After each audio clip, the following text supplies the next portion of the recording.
Imagine this. You're a 23-year-old fighter pilot. You have exactly 1 week left before you finally go home from the war. Your bags are almost packed. But instead of staying safe, you wake up at dawn, climb into your Corsair, and deliberately fly straight into 21 Japanese fighters, completely alone. What kind of man does that? And why did he never make it home, even though he somehow survived that impossible battle? Today on WW2 Impact, we uncover the insane true story of Butcher Bob Hanson, one of the most fearless pilots in the entire Pacific War. At 6:15 on the morning of January 30th, 1944, a determined 23-year-old Marine pilot named Robert Murray Hanson settled into the cockpit of his F4U Corsair at Piva North Airfield in the Solomon Islands.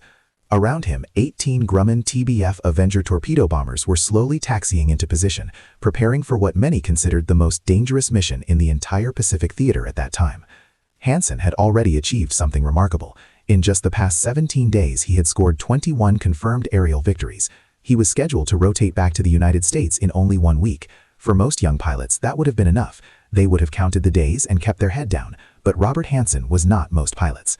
The target that morning was Simpson Harbor at Rabaul, a massive Japanese stronghold that the enemy had turned into one of the most heavily defended positions in the South Pacific. Japanese intelligence had reported up to 70 fighter aircraft stationed there.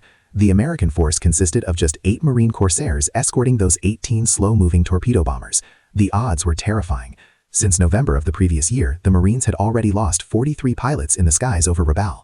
The Japanese knew every possible approach route. They had radar stations positioned on nearly every hilltop and anti-aircraft batteries completely surrounding the harbor. Hanson had first arrived in the South Pacific in June 1943, joining the famous Black Sheep Squadron, VMF 214. His journey to becoming one of the deadliest fighter pilots in the theater began slowly but quickly gained momentum. His first confirmed kill came on August 4th when he downed a Kawasaki Ki-61 Tony fighter over Vela La Vela. By the end of August, he had 2 victories to his name. Then, on November 1st, during the critical landings at Empress Augusta Bay on Bougainville, Hanson showed the kind of courage that would define his short but legendary career. Flying completely alone, he charged directly at a formation of 6 Japanese torpedo bombers. He forced 3 of them to drop their bombs harmlessly into the sea before they could reach the beachhead, then shot down the remaining 3. In the fierce exchange, a rear gunner from a Nakajima B-5N Kate scored hits on his Corsair, tearing open the fuel tank. Hanson somehow managed to glide the burning fighter down to the ocean surface. He spent 6 long, lonely hours drifting in a small rubber life raft before being picked up after dark by the destroyer USS Sigourney. After that close call, he transferred to Marine Fighting Squadron 215, known as the Fighting Corsairs. By the beginning of January 1944, his official score stood at 5 confirmed kills, but something inside him had shifted. On January 14th, during a high-altitude bomber escort mission over Simpson Harbor, Hanson became separated from his squadron. Alone in the vast sky, he spotted a large formation of Japanese fighters preparing to ambush the American bombers below. Without any hesitation or backup, he rolled his Corsair over and dove straight into the heart of the enemy formation. In the next 12 minutes of pure chaos, he shot down 5 Mitsubishi A6N0 fighters. When he finally landed back at base, his plane had 14 fresh bullet holes and he was flying on fumes, literally just 3 gallons of fuel remaining. From that day forward, fellow pilots began calling him Butcher Bob. The name stuck and quickly spread through every Marine squadron in the South Pacific. His killing spree continued with frightening intensity. On January 20th, he destroyed 1 more 0. 2 days later, he claimed 2 zeros and a Tony. On January 24th, once again cut off from his division over Simpson Harbor, he engaged 4 zeros in a solo battle. The official Medal of Honor citation would later describe these actions as a lone and gallant battle against overwhelming hostile interceptors, striking with devastating fury. By January 26th, after only 16 days of non-stop combat flying, Robert Hanson had reached 21 confirmed victories. The other pilots looked at him with a strange mixture of deep admiration and quiet unease. Here was a young man born in Lucknow, India, to American Methodist missionaries. Before joining the Marines, he had been a champion wrestler. In the air, he flew with a cold, almost mathematical precision that often bordered on pure recklessness. While most pilots strictly followed formation discipline, Hanson would break away the moment he saw the enemy and dive straight in to hunt them down. He did not wait for combat, he actively searched for it. His commanding officer, Major Robert Owens, had already tried to ground him twice, telling him he had done more than enough for any man. Hanson was officially scheduled to leave the combat zone on January 30th and board a transport ship heading home.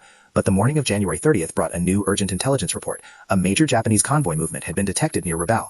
Every available bomber and fighter was needed for a strike on Simpson Harbor.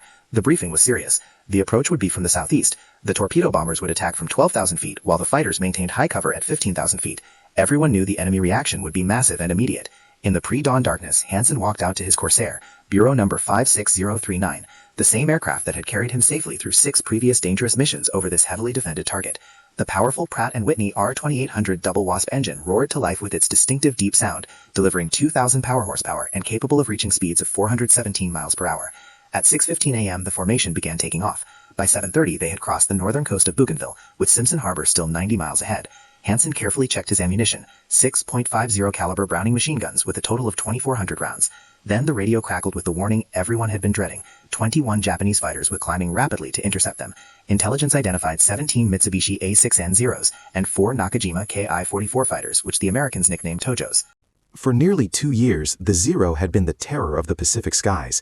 It was extremely light, climbed at an impressive 3,000 feet per minute, and could turn so tightly that many American pilots described its maneuverability as almost supernatural. It carried 2 20mm cannons and 2 7.7mm machine guns. In a slow-turning fight, almost nothing the Americans flew could stay with it. The Corsair, by contrast, had an 86-mile-per-hour speed advantage in level flight, much better armor protection, and significantly heavier firepower. Marine Corps doctrine was very clear: never try to turn with a Zero. Always use superior speed and altitude. Dive in, attack hard, then zoom away. Never allow yourself to get slow or caught in a turning dogfight. Robert Hanson had already violated that doctrine 16 times in the previous 17 days. When the enemy formation was sighted high and to the north, the other 7 Corsair pilots stayed in position to protect the bombers as ordered, but Hanson made a different choice. He rolled his aircraft inverted and dove aggressively toward the Japanese fighters, completely alone against 21 opponents. The cold mathematics of air combat suggested he would likely be dead within 90 seconds. Pushing his Corsair past 400 miles per hour in the dive, he lined up on the lead Zero. At close range, he opened fire with all 6 guns. The concentrated stream of bullets tore into the enemy fighter. The Zero shuddered violently, pieces of its engine cowling flew off, thick black smoke poured out, and it rolled over into a fatal spin. 1 down, 20 remained. Hanson used his tremendous speed to slice straight through the Japanese formation before they could fully react. He reversed course and climbed hard. The enemy formation immediately broke apart. 15 fighters turned to chase him, while 6 continued toward the vulnerable torpedo bombers.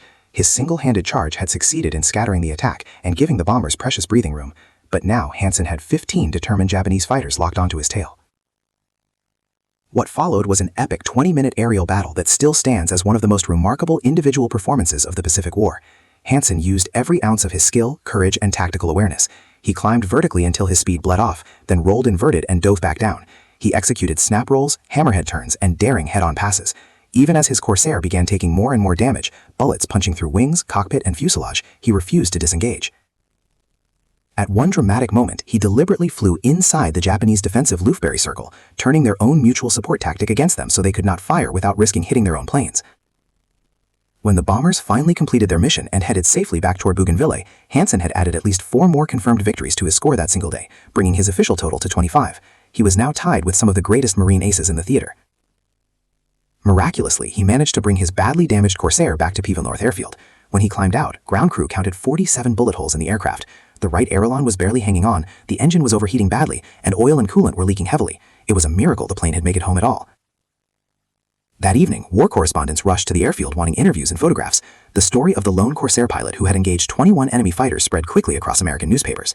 The squadron held a quiet celebration. Major Owens pulled Hanson aside and reminded him he only had 9 days left before his combat tour officially ended. Yet Hanson's story was not quite finished. 3 days later, on February 3, 1944, with clear skies over Bougainville, another routine escort mission was planned. 8 Corsairs would protect 18 Avengers striking Togera Airfield near Rabaul. Hanson was not originally scheduled to fly. His tour was essentially over. He should have been packing his gear and preparing for the transport ship home in just 7 days. But one pilot had become severely ill with food poisoning during the night. The squadron was short 1 man. Without hesitation, Hanson volunteered.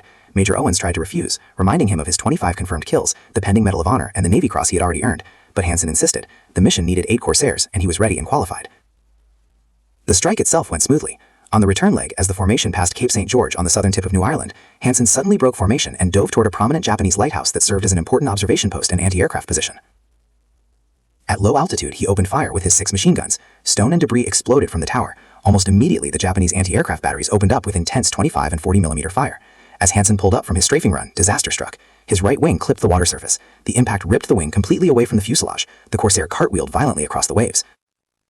For one brief second, it looked like he might somehow recover, but then the spilled fuel ignited in a massive fireball. The blast wave shattered the canopy. The aircraft snapped inverted and slammed into the ocean at over 140 miles per hour. It disintegrated instantly. No parachute was seen, no life raft deployed, no emergency radio call was heard. Major Owens circled the crash site for 15 long minutes, but found only scattered wreckage and a spreading oil slick on the water. Robert Murray Hanson was just 23 years old, 1 day short of his 24th birthday, and only 7 days away from his scheduled return to the United States. He was posthumously promoted to the rank of captain and awarded the Medal of Honor along with the Navy Cross and Air Medal. His name is permanently inscribed on the Wall of the Missing at the Manila American Cemetery. In 1945, the U.S. Navy commissioned a destroyer named USS Hanson in his honor, and since 1968, the Marine Corps Aviation Association has presented the Robert M. Hanson Award every year to the Outstanding Marine Fighter Attack Squadron. Officially, Hanson's record stands at 25 confirmed victories, making him the second highest scoring Marine fighter pilot of the entire Second World War and the highest scoring pilot to ever fly the legendary F4U Corsair. Some researchers believe his actual total may have been higher, possibly 27 or even 29, because several planes from that chaotic January 30th mission could never be fully verified due to incomplete gun camera footage and confusing witness reports. What cannot be disputed is the courage he displayed on January 30th, 1944. One lone Marine pilot in a single Corsair engaged 21 enemy fighters, broke up their attack, protected 18 torpedo bombers, and somehow returned to base in a plane riddled with 47 bullet holes and a failing engine. 4 days later, he made the ultimate sacrifice. Stories like this one from the Pacific War show us the true human face of World War II. These were young men, many barely out of their teens, who faced overwhelming danger with extraordinary bravery when their country and their comrades needed them most. If Robert Hanson's story touched you today, please take a moment to hit the like button. It helps WW2 Impact reach more people with these important forgotten chapters of history. Subscribe to the channel and turn on notifications so you never miss a new video. Let us know in the comments, where are you watching from? Did a family member serve in the Pacific during World War II? Share your thoughts below. Together, we keep the memory of these heroes alive. Thank you for watching. Men like Butcher Bob Hanson must never be forgotten.